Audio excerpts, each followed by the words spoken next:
إن الحمد لله نحمده ونستعينه ونسترضيه ونستغفره ونعوذ بالله من شرور أنفسنا ومن سيئات أعمالنا. من يهده الله فلا مضل له ومن يضلل فلا هادي له، وأشهد أن لا إله إلا الله وحده لا شريك له، وأشهد أن محمدا عبده ورسوله بلغ الرسالة وأدى الأمانة ونصح الأمة وكشف الله به الأمة وجاهد في الله حق جهاده حتى أتى اليقين، صلوات الله عليه وعلى آله وصحبه أجمعين. أما بعد، إخوتي في الله، قبل أسبوع تكلمنا كيف أحداث غزة أعادت لنا الشعور بافتخار واعتزاز بديننا، واليوم سنتكلم عن درس آخر من إخواتنا في غزة، وهو درس في الشكر لله سبحانه وتعالى. ربما تذكرون هذا المشهد، فيديو لولد من غزة كان يجمع ماء المطر وقال أن الله سبحانه وتعالى سقانا، الله عرف أن احنا بنعاني وأنزل الماء من عنده. كثير من الناس عندهم تصور خاطئ عن شكر لله سبحانه وتعالى. أغلب الناس يظنون أو تعودوا أن التعبير عن الشكر يكون باللسان. كلنا تعودنا أن هذا الرد التلقائي بكلمتين الحمد لله أو الشكر لله. والله عز وجل يقول وقليل من عبادي الشكور. فلو كان هذا الرد التقليدي هو الشكر لله لكان أغلب الناس من الشاكرين، حتى الملاحدة. فالملحد كذلك يقول أحيانا الحمد لله thank God وإلى آخره. والمفهوم الصحيح للشكر لله هو أن لا يعصى بنعمة الله واستعمال نعمة الله سبحانه وتعالى به فيما يرضيه سبحانه وتعالى. كلمتين الحمد لله أو الشكر لله ممكن أن يكون الإنسان صادق فيها أو غير صادق، لذلك لابد من إثباتها بالعمل. لذلك يقول الله سبحانه وتعالى اعملوا آل داود شكرا وقليل من عبادي الشكور. يوجد إذن رابط ما بين العمل والشكر.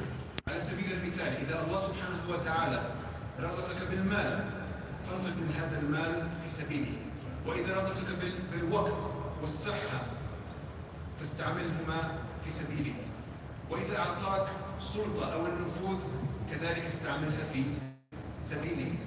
وهذا بالضبط ما عملوا أهالينا في غزة، ضحوا بكل ما لديهم من النعم في هذه الدنيا في سبيل الله. كذلك ذكرونا أن جوهر الشكر هو عدم الاحتياج. لابد أن ندرك أن كل شيء في هذه الدنيا غير عادي، الأساس غير عادي. أن ينزل المطر كي يسقيك ويسقي الحيوانات ويسقي النباتات شيء غير عادي. غير عادي أنني أقف، مجرد أن الله سبحانه وتعالى أعطاك هذه القدرة على الوقوف معجزة. هناك كثير من الناس لا يستطيعون الوقوف. قدرة على أن تأكل بشكل طبيعي غير عادي. أن تحس بالطعم شيء غير عادي. كل الظواهر الطبيعية التي تعودنا عليها ونراها كل يوم غير عادية. لذلك الله سبحانه وتعالى يقسم بها: والضحى والليل إذا سجى والفجر والليل إذا يغشى والنهار إذا تجلى والليل إذا عسعس والصبح إذا تنفس. كل هذه الظواهر، كل هذه الأوقات غير عادية. لذلك معظم أذكار النبي عليه الصلاة والسلام كانت في وقتي الصباح والمساء وكيل عليه الصلاة والسلام. إذا نريد أن نكون من الشاكرين فلابد أن ندرك أن كل نعمة في هذه الدنيا، في هذه الحياة، وكل ما خلقه الله سبحانه وتعالى غير عادي، وأن نرى في كل شيء قدرة الله سبحانه وتعالى وعظمته ورحمته. الشراب، الطعام، المال، الصحة، الجمال، الأهل، الإيمان بالله سبحانه وتعالى ورسوله. كل هذه النعم رزق من الله سبحانه وتعالى. في الوضع الحالي حينما يخشى كثير من الناس من انقطاع عنهم الرزق بسبب موقفهم من القضية الفلسطينية، تذكروا أن الرزق يشمل كل النعم وليس فلوس فقط، وأن الله سبحانه وتعالى هو الرزاق، هو الرزاق وليس مديرك، ليس الدولة. الله سبحانه وتعالى يقول: ومن يتق الله يجعل له مخرجا ويرزقه من حيث لا يحتسب ومن يتوكل الله فهو حسبه إن الله بالغ أمره قد جعل الله بكل شيء قدرا. نسأل الله سبحانه وتعالى أن يجعلنا من الشاكرين العاملين في سبيله، ونسأل الله سبحانه وتعالى أن يرزقنا ويرزق أهالينا في فلسطين وفي كل مكان من حيث لا نحتسب. وأقول قولي هذا وأستغفر الله لكم فإنه هو الغفور الرحيم.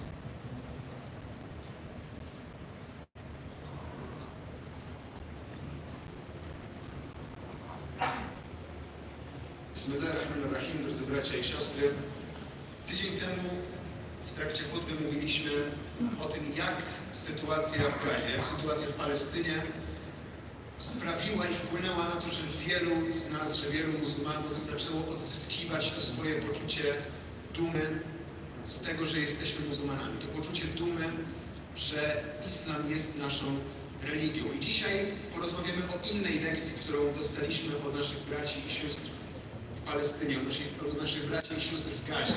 A mianowicie jest to lekcja w byciu wdzięcznym wobec Allaha subhanahu wa ta'ala, o okazywaniu wdzięczności Bogu. I być może niektórzy z Was pamiętają takie wideo, które było kilka miesięcy temu z Gazy, gdzie jeden chłopiec zbierał wodę z deszczówki, zbierał wodę z nieba i powiedział, że Allah subhanahu wa ta'ala napoił nas. Allah subhanahu wa ta'ala dał nam tą wodę, bo wiedział, że my cierpimy i ta woda jest od Niego.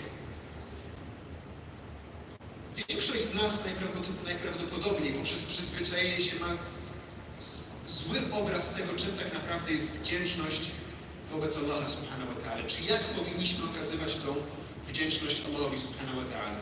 Większość ludzi przyzwyczaja się, że okazujemy tą wdzięczność Allahowi subhanahu wa ta'ala poprzez słowa, językiem, mówiąc alhamdulillah, albo mówiąc ashukrillah subhanahu wa ta'ala. Natomiast gdyby te dwa słowa, ta odpowiedź, do której każdy z nas jest przyzwyczajony, kiedy ktoś nas pyta, czy u nas jest wszystko w porządku, zawsze mówimy alhamdulillah. Natomiast gdyby te dwa słowa wystarczyły, żebyśmy my byli spośród ludzi, którzy są wdzięczni Allahowi subhanahu wa ta'ala, to Allah subhanahu wa ta'ala nie powiedziałby w Koranie, że zaprawdę niewielu spośród moich sług jest wdzięcznych. Niewielu spośród moich sług jest wdzięcznych. I prawdziwa definicja tej wdzięczności wobec Allaha subhanahu wa ta'ala, prawdziwy sposób okazywania wdzięczności Bogu, to jest poprzez niewykorzystywanie błogosławieństw, które nam dał, w tym, aby okazywać Mu nieposłuszeństwo, i jednocześnie wykorzystywanie tych błogosławieństw w tym, aby Go zadowolić. Wykorzystywanie błogosławieństw, które nam dał Allah subhanahu wa ta'ala, w tym, co Go zadowala. I Allah subhanahu wa ta'ala daje nam to jasno do zrozumienia, mówiąc, zwracając się do proroka Dawida alayhi salam. O rodzino Dawida, działajcie, czyńcie we wdzięczności Allahowi subhanahu wa ta'ala.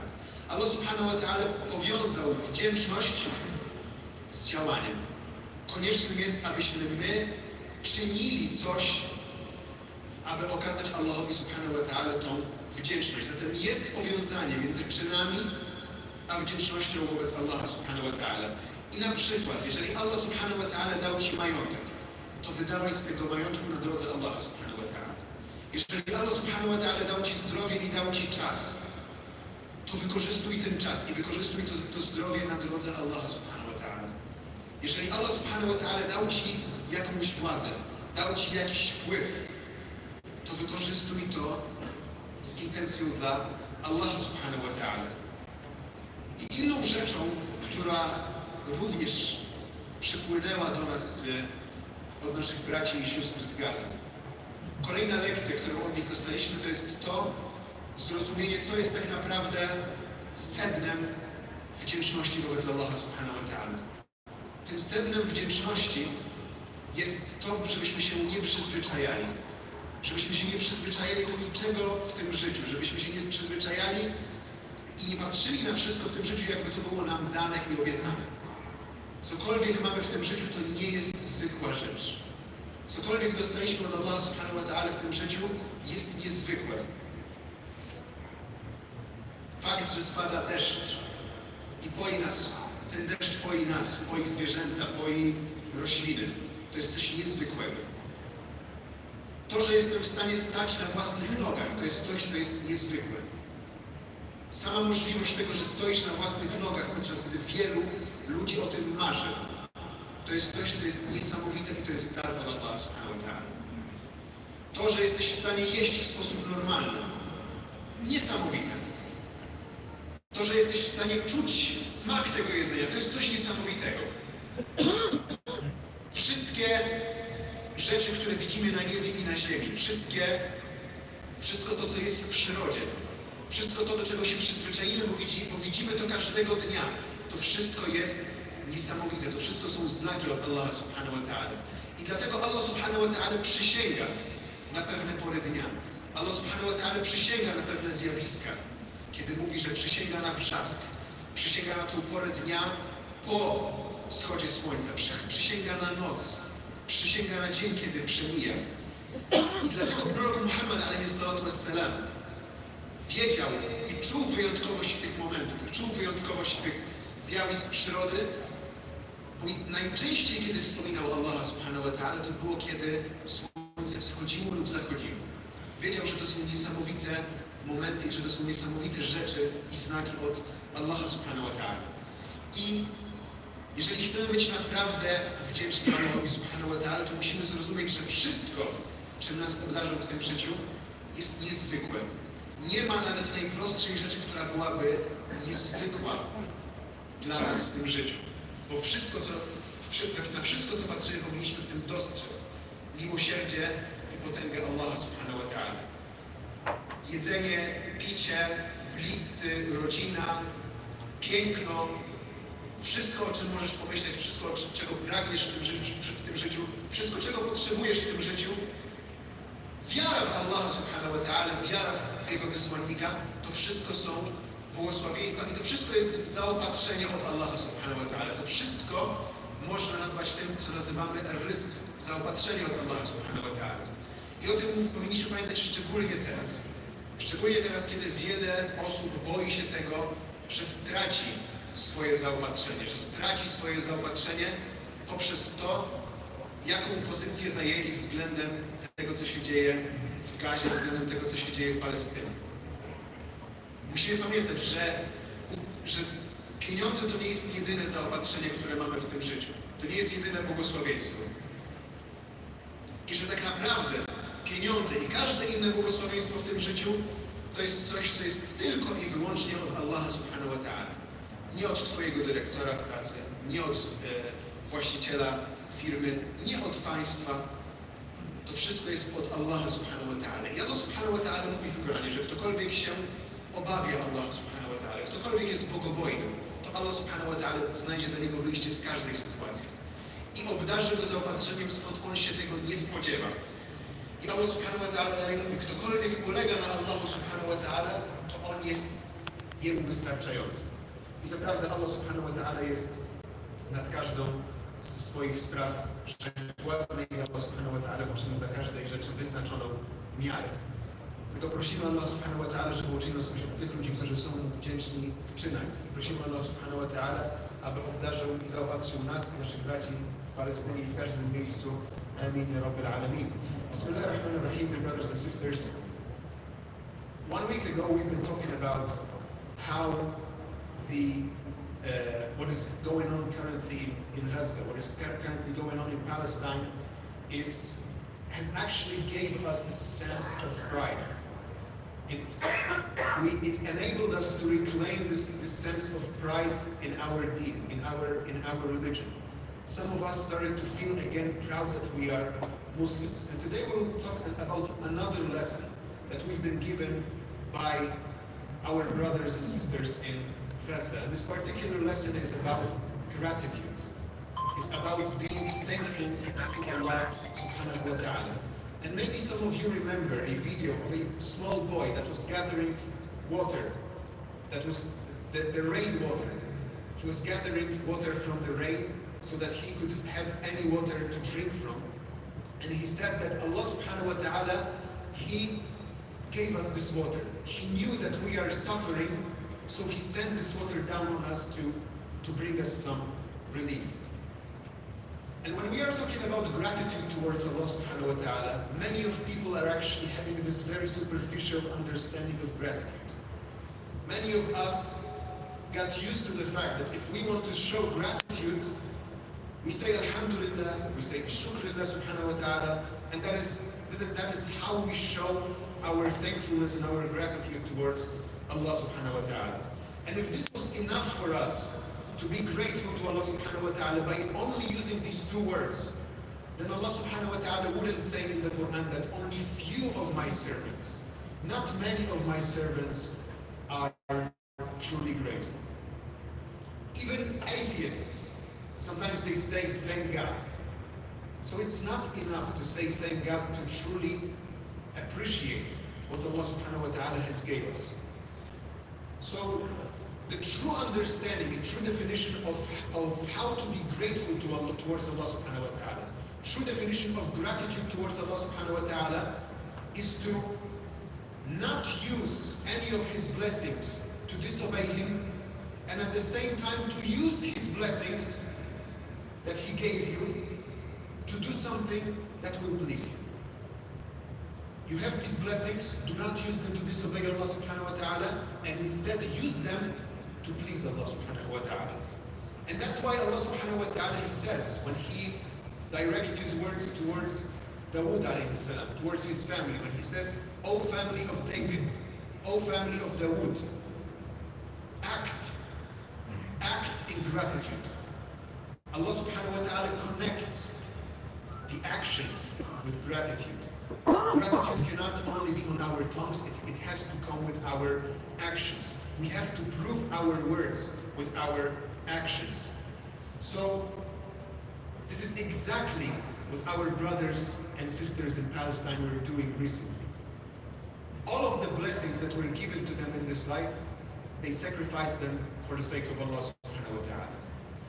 And they also reminded us about the essence of gratitude. And that at the heart of gratitude is to see things as if they are unusual, as if they are extraordinary. Even if they are the most simple and basic things, look at them as if they are something amazing. The fact that rain comes down on us and it gives us water, it gives water to us, to animals, to crops. It's something amazing, it's something unusual, it's extraordinary. The fact that you are able to stand on your 2 feet is something extraordinary, it's something unusual. There are plenty of people who would love to stand on their own 2 feet, but they cannot. The fact that you can eat in a regular, normal way, it's something unusual. The fact that you can actually taste the food, you sense the taste, it's something amazing. Basis every single day. It's amazing, it's extraordinary. It's not something that we should take for granted.